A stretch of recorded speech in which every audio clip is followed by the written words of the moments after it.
A continuación, Al Pan Pan, las cosas como son.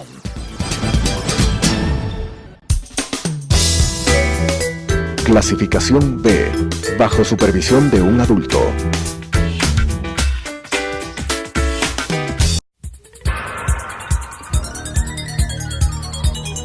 Las opiniones vertidas en este espacio por la producción y dirección del programa son de exclusiva responsabilidad de sus autores y de quienes intervienen en ellos.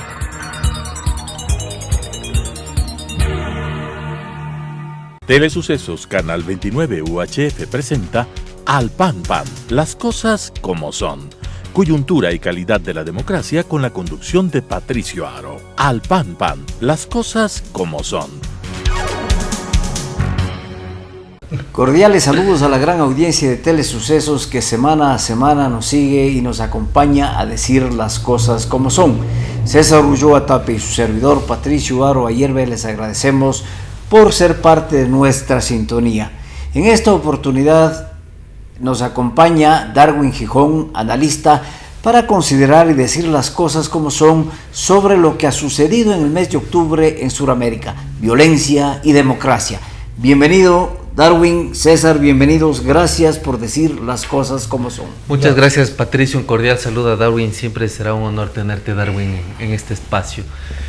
Bueno, la idea de este espacio, Patricio, es salir de la mirada prefabricada, prototípica, esa que pone todo en blanco y negro y más bien buscar una serie de matices o una serie de circunstancias inevitables de análisis que son la dictadura permanente de Maduro, parece que se cae y no se cae, la ruptura de los acuerdos de paz y esa reivindicación o esa insurgencia que de alguna manera era vista de las FARC, lo que pasó en Ecuador con el estallido de 12 días, ese deseo permanente de seguir en el poder de Evo Morales, el retorno de los Kirchner, proponiéndole a Cristina como vicepresidenta, y una segunda vuelta en Uruguay donde Daniel Martínez, que es del cuadro del Frente Amplio, no tiene todavía asegurado una victoria. Sin embargo, todas estas cosas se han visto conflictuadas por expresiones exacerbadas de algunos movimientos que delatan o nos ponen frente al espejo de una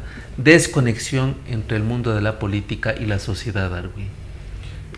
Así es, yo quisiera dar un pasito atrás buscando ver si es que al plantarnos de más lejos afinamos la mirada, porque de alguna forma se está reduciendo el tema al liberalismo y socialismo comunismo. Entonces yo quiero hacer dos apuntes sobre los dos modelos. ¿Cómo no va a haber problemas en todo el mundo si 24 de los más ricos tienen la misma riqueza que 3.600 millones de personas? El capitalismo tiene una virtud maravillosa que es la libertad, pero hay algo que no ha logrado nunca resolver, la concentración. Ahora veamos un ratito a la izquierda, el socialismo. A mí me da risa a veces cuando hablamos de eso con tal fanatismo, ¿no? Como que la gente olvida que sus grandes teóricos nunca trabajaron. Marx nunca trabajó. Engels nunca trabajó. Lenin vivió de remesas de su madre durante 30 años. El comunismo ha significado 100 millones de muertos. El comunismo significa siempre perennizarse en el poder, vivir de la pobreza. Entonces, cuando aquí queremos simplificar las cosas al punto de pensar que la señora Paola Pavón puede haber organizado hasta los chalecos amarillos, que ya van 50 semanas marchando, me parece que es un exceso. Cuando se quiere pensar que lo que ocurrió en Ecuador fue exclusivamente movido por el correísmo, Patricio y César, creo que es un exceso. Cuando creen que las CRCs de Correa movilizaron 1 millón de personas en Santiago de Chile, me parece que es un exceso. Cuando quieren pensar que el triunfo de Fernández en la Argentina no obedece también a un fracaso absoluto de Macri en el gobierno, creo que es un exceso. Por ahí podríamos comenzar. Sí, definitivamente en ese análisis que se pretende también triangular y relacionar los conflictos que hubo en Ecuador, la violencia en Bolivia y la violencia en Chile. Sin embargo, son cosas totalmente diferentes. Y los extremistas también acusan a Maduro. Es que es Maduro. No, le estamos dando una importancia que no tiene Maduro. Y también hay una acusación al Foro de Sao Paulo que empieza a reivindicarse cuando es una organización que está en decadencia. Si nosotros analizamos los 25 encuentros y la cantidad de asistentes que tuvo desde el primer encuentro hasta el último que fue en julio de este año en Caracas, Venezuela, la cantidad de asistentes se ha reducido casi a la tercera parte. Por lo tanto, el peso, la incidencia que puede tener el Foro de Sao Paulo realmente se está convirtiendo en un mito. Y cuando Maduro dice, hemos planificado exactamente cómo hacer en el Foro de Sao Paulo, se está cumpliendo al pie de la letra, simplemente estamos cayendo en el juego. No es el Foro de Sao Paulo, no es Maduro, son procesos totalmente diferentes, como dice nuestro invitado. Pero yo quisiera agregar un tema. A mí me da la impresión que el estudio de las élites o el fracaso de las élites en los procesos de los países es una asignatura pendiente, porque lo de que Darwin, tú mencionas, el tema de la concentración, de alguna manera determina que hay un problema histórico estructural no resuelto y que de alguna forma la olla de presión no solo que dio 2 pitazos, sino que en este momento desbordó. La otra cosa que a mí me parece importante en los países donde se produce una revuelta popular que comienza, no sé si ustedes recuerdan que a principios del gobierno de Emmanuel Macron, cuando quiso tomar ciertas medidas radicales de corte neoliberal, se levantó la ciudadanía y el joven presidente Casito se cae. A mí me da la impresión que hay una desconexión de la clase política al momento de tomar decisiones y subestima a toda aquella clase subalterna que es la mayoría de la población en cualquier país. La tercera, a mí me parece que hay un despiste en cuanto a reducir el debate al tema pendular. O sea, si no estás en un lado, puede ser que estés en el otro. Me da la impresión que hay algunas cosas que nos dejan pensar que aun cuando hay ciertas similitudes en los procesos nacionales, sin embargo, hay temas más estructurales y de fondo, Darwin. Y yo quisiera nuevamente hacer un paso atrás. Cae el muro de Berlín, se cree que el capitalismo triunfó y escriben inmediatamente Fukuyama, el fin de la historia. Esta hegemonía norteamericana ha terminado. Vivimos al menos un mundo tripolar. Y en ese mundo tripolar, donde Rusia es la primera potencia bélica en términos de, sobre todo, armas supersónicas, y la China, la gran potencia comercial y militar, ha cambiado todo el ajedrez mundial. Y nosotros somos parte del mundo. Eso del Foro de Sao Paulo para mí es secundario. Lo que no es secundario es que Venezuela se escribe con P de petróleo y con O de oro. Y ese sí es un tema que no puede ser pasado por alto. Por eso, ¿qué es lo que hace Trump? Acaba de ofrecer a los Bush el petróleo venezolano a cambio del no impeachment. Y por eso el exitoso recorrido que hace Maduro. Y consigue esos aliados poderosísimos, como por ejemplo Putin, como por ejemplo Corea del Norte, como por ejemplo la China. Y por supuesto que el tema de Maduro, dadas esas alianzas, más que el tema Foro de Sao Paulo, para mí lo tiene soldado en el puesto. Por supuesto, ellos ¿qué sí están haciendo? Aprovechando este momento, buscando infiltrarlo, buscando capitalizar para decir que ellos están retomando el control político de la región. Pero hay que ir aterrizando un poco más y van a ver que las conclusiones son diversas. Por ejemplo, yo para terminar esta parte diría que de lo que ocurrió en Ecuador es un ejemplo digno de dar un premio a lo que es la mediocridad, la improvisación, la inexperiencia en el manejo tanto de las cosas políticas del Estado como en el manejo concreto de una crisis. Interesante y de miedo la posición que pone Darwin también en esta parte del programa, al decir que Venezuela se escribe con P y con O, con P de petróleo y O de oro, pero también dicen que Venezuela y Ecuador se escribe con U de uranio.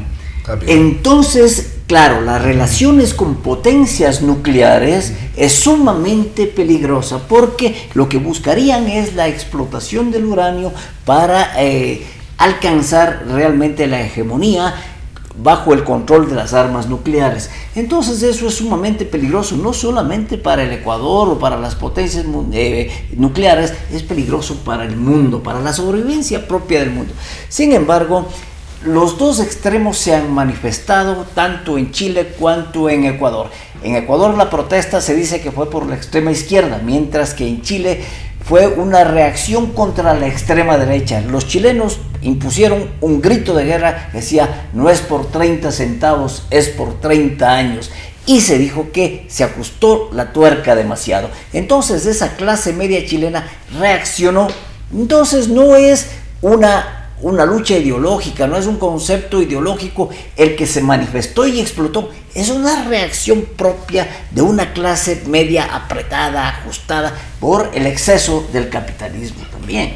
Pero bueno, se podría decir que Chile pone frente al espejo un modelo que aparentemente era vendido como una franquicia extremadamente exitosa. El paraíso. El paraíso. El oasis. El oasis. Recordemos que los presidentes de la Concertación son los que mayor acumulado tienen en cuanto a tratados bilaterales, trilaterales y de libre comercio.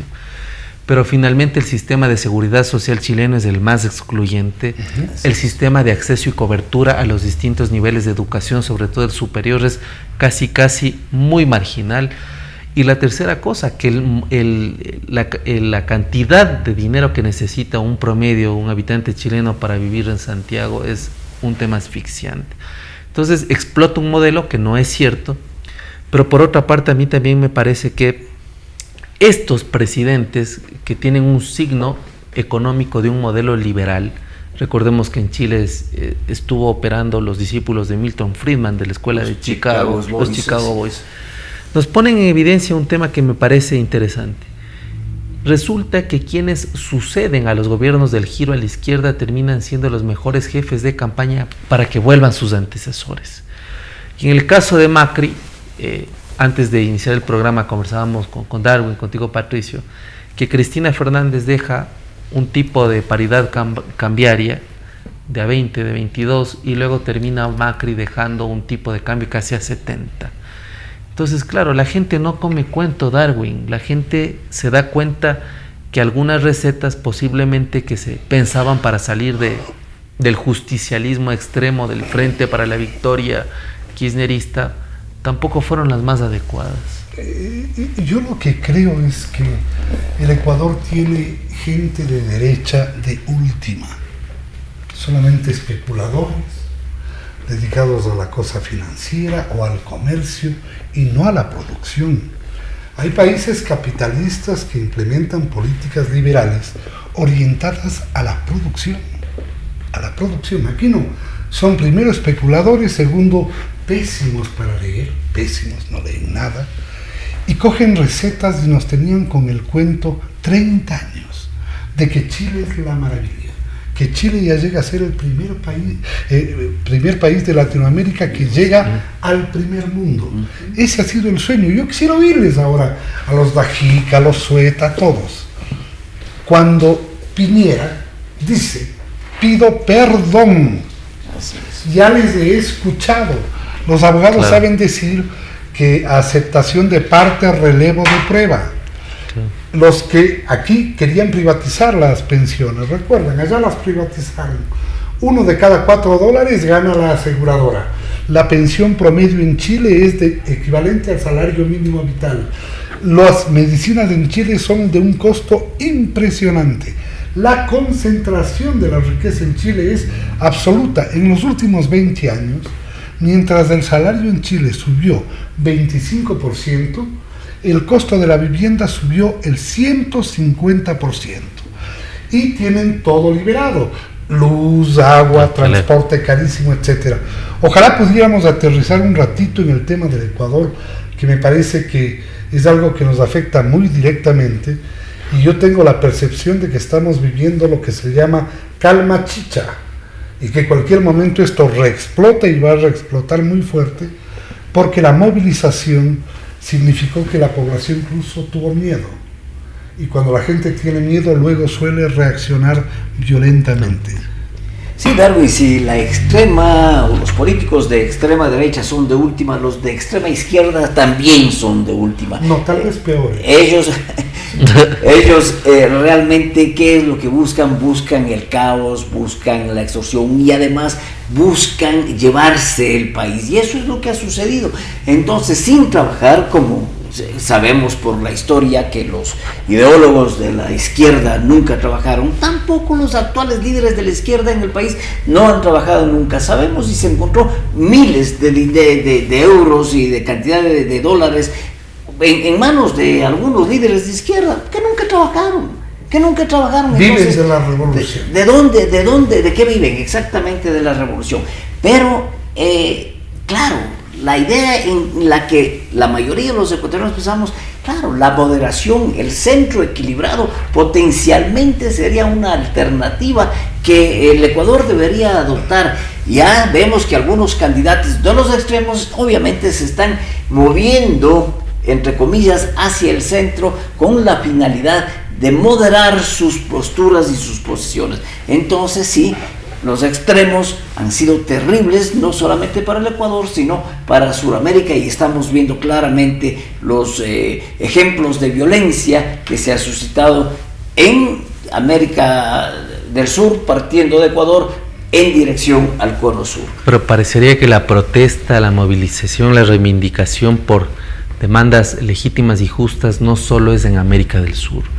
Vimos que esto pasó en Cataluña, indudablemente es otro fenómeno, pasó en Haití, hay una emergencia de protesta popular en Panamá.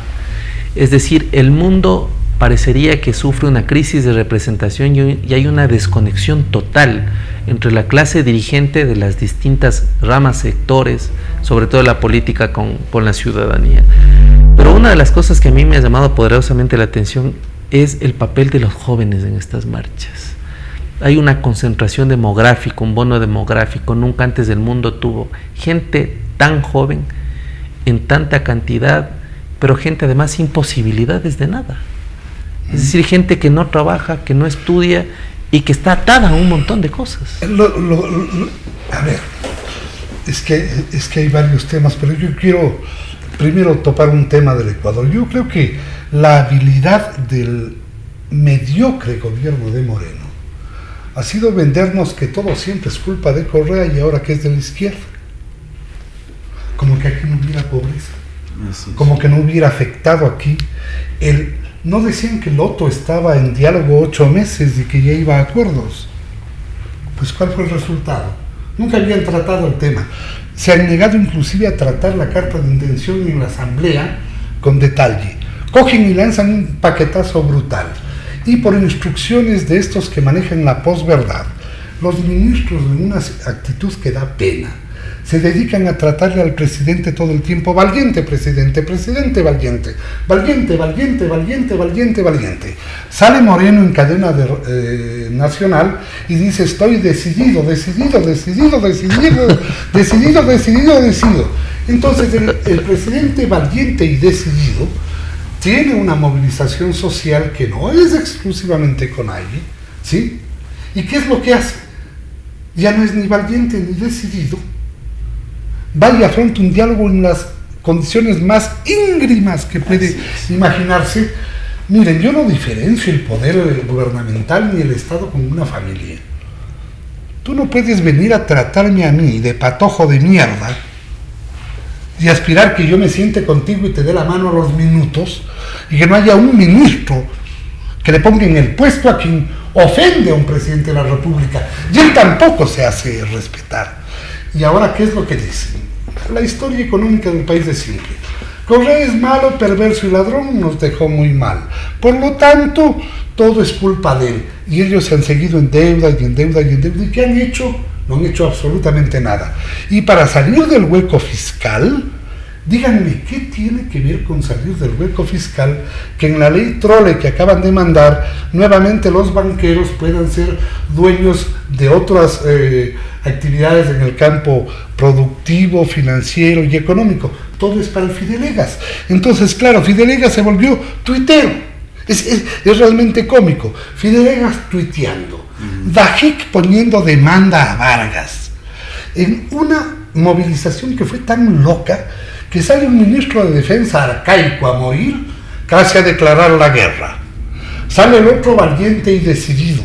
Sale Nebot, que es un hombre de experiencia y que quería hacer su lanzamiento presidencial en octubre, y mete las patas mandándoles al páramo a los indígenas. ¿Sí? Salen los indígenas a decir, tómense los campos petroleros.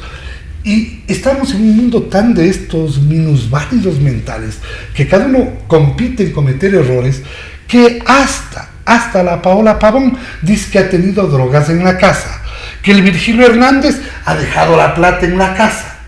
Hacen 2 intentos por quemar la Contraloría y no logran defenderle la Contraloría. Dicen que la represión fue mínima. Yo veo esto como resultado de fútbol nada más. Si hay 1.500 heridos de un lado y 500 del otro, ¿cuál ganó en pegar? Absolutamente claro. El de 1.500 ha de ser. Entonces, ¿qué es lo que ocurre? No hay política económica. ¿Cuál es la política agraria? Tenemos un gabinete de medio pelo. Yo les reto a ustedes a que hagamos aquí, somos personas que leemos prensa, y pongamos los nombres de los ministros. Una persona incalificable como Guátez, incalificable, que era un correísta a morir y que ahora está en el Banco del Estado porque la teta no se deja por nada, llegó a ser vocero del gobierno en la crisis. En la crisis tuvimos como 8 voceros. Entonces resulta que 1.000 heridos después, 1.000 presos después y casi una decena de presos después caen en la trampa de derogar el decreto sin tener el nuevo listo. Entonces, es un juego de unas mediocridades totales. Y este no es tema izquierda de derecha. Este es un tema concentración y pobreza. En el Ecuador hay pobreza. En el Ecuador hay marginalidad. En el Ecuador hay exclusión. Otros son los Novoas, los Wright, los del Juri, los Fidelegas. Esa es otra realidad. Vean ustedes Guayaquil. Guayaquil es un poco como Chile, ¿no?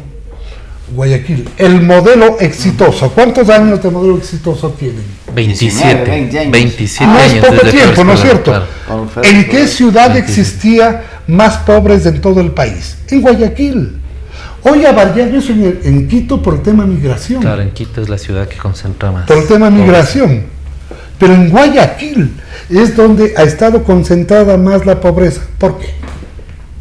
Sí, es importante el análisis que Darwin hace, y nosotros debemos recordar que en este programa analizamos también bajo ese mismo punto la debilidad del gobierno en las negociaciones. Sí, precisamente aquí reclamamos al señor Vargas que debería pedir disculpas públicas, y el presidente Moreno, un ministro, dijimos que el presidente Moreno debió haber dicho, para empezar el diálogo, señor Vargas, pídame disculpas públicamente por la ofensa, no para mí, sino al país entero, porque es el presidente de los ecuatorianos. Entonces, bajo este esquema de análisis, hemos caído en eso, un gobierno débil, un gobierno que fue chantajeado permanentemente a lo largo de las elecciones, y un gobierno que está subyugado al movimiento indígena y a la violencia suscitada en los días de octubre negro para el Ecuador. Pero en la región también empieza a vislumbrarse un cambio muy interesante. El fin de semana pasado tuvimos elecciones en Argentina, en Uruguay, tuvimos elecciones en Bolivia y tuvimos elecciones también en Colombia para la definición de alcaldes, y el fenómeno de todos estos resultados electorales es importante. ¿Por qué no? Ahí no hay el péndulo. Los de la derecha se están yendo hacia la izquierda y los de la izquierda se están yendo a la derecha. Entonces, ¿de qué péndulo hablamos? ¿De qué giro a la derecha o qué giro a la izquierda estamos hablando? Bueno, el último premio Nobel de Economía decía que el problema para resolver el mundo es la concentración de la riqueza. Y decía que las pistas o las maneras de reformular el problema eran mecanismos de producción y de redistribución. temas como el hambre, como la pobreza, como el acceso a servicios, ni siquiera están resueltos en los países de mayor crecimiento económico, no los más desarrollados. Entonces, claro, la orientación que se mira en el mundo es una orientación caótica y además exacerbada cuando la política se le reduce al talk show. Y lo que nosotros podemos ver es que en el mundo de la imagen, de la telepolítica, de la videopolítica, donde el decreto se viraliza a través de un tuit, vemos que la política también tiene otras connotaciones. Es que no es gratis. Marx tuvo una genialidad y dijo: proletarios del mundo unidos. Por eso los sindicatos eran gigantescos, las marchas del 1 de mayo eran gigantescos, porque el mundo era solamente burgués o proletario. ¿Cómo luchas contra eso? No se puede. Hay teóricos, claro que hay teóricos. Si no había Marx, eventualmente no había el comunismo como fue pensado. Estos teóricos, en esa cosa que le llamaron por un ratito posmodernidad, que duró bien poquito, lo que hicieron fue fracturar. Ya no eran todos, eran todos y todas. Todas y todos, urbanos y rurales, artesanos, carpinteros, choferes, cosas que esa posibilidad de resistencia de grandes masas unidas va desapareciendo al punto que hoy ya llegamos al ridículo de que vivimos esa sociedad llena de estrés, porque ¿cómo vives en una sociedad del todo positivo, del todo sí se puede, cuando no lo logras? Ahora ya no hay a quién culpar. Todos somos emprendedores. Y si no has leído libros de autoayuda, te das cuenta que no eres un éxito solamente porque todos los días no repites: voy a triunfar, voy a triunfar, voy a triunfar. Entonces ya no hay patrono a quien culpar, no hay sistema al que culpar. Nos han llenado de telebasura absolutamente en todo lado para impedir el espacio de la reflexión. Termino con esto en 2 segundos.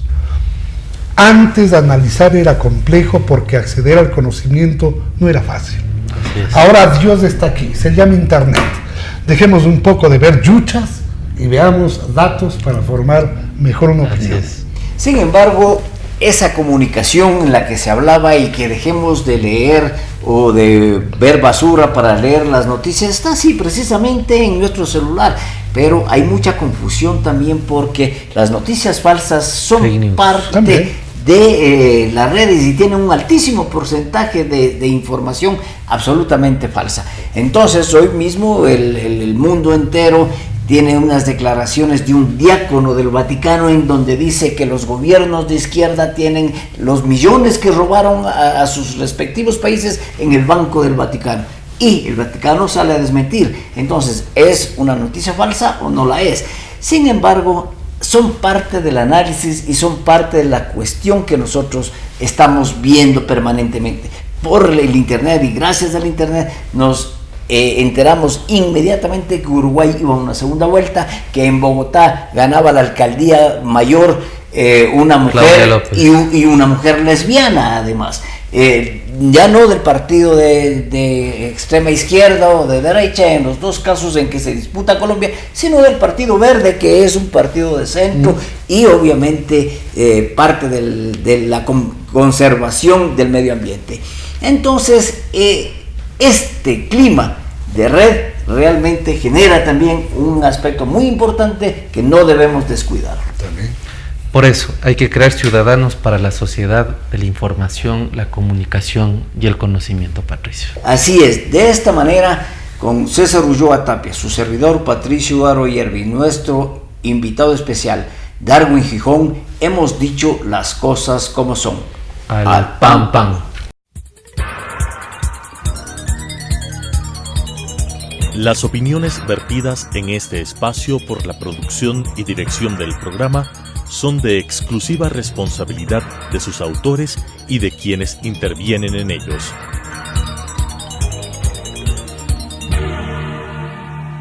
Telesucesos Canal 29 UHF presentó Al Pan Pan, las cosas como son. Coyuntura y calidad de la democracia con la conducción de Patricio Aro. Al Pan Pan, las cosas como son.